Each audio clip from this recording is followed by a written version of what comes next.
तुमच्या माहितीसाठी ट्रेनमधून प्रवास करताना जर तुमचा महागडा फोन चुकून कधी खाली पडला तर आपण ट्रेनची इमर्जन्सी चेन खेचू शकतो का? नाही.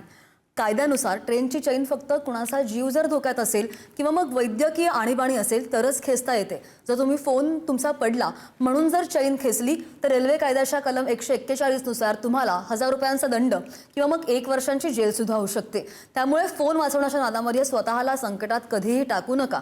आता मग प्रश्न येतो की फोन शोधायचा कसा?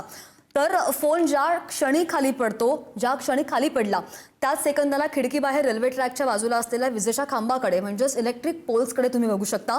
त्या खांबांवर एक विशिष्ट नंबर लिहिलेला असतो. फॉर एक्झाम्पल 25/2 किंवा 14/3. तो पोल नंबर लगेच तुमच्या डोक्यामध्ये किंवा हातावर लिहून ठेवायचा. हा नंबर रेल्वे पोलिसांसाठी तुमच्या फोनचं अचूक लोकेशन शोधण्याचं काम करतो.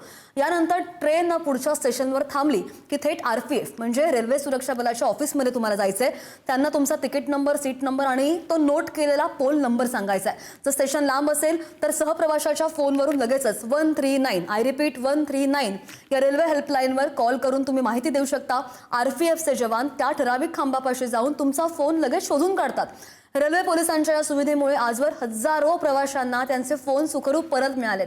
ही माहिती तुमच्या हितचिंतकांना नक्की शेअर करा. शिकूया AI ची क्रांती. चला करूया MSCIT.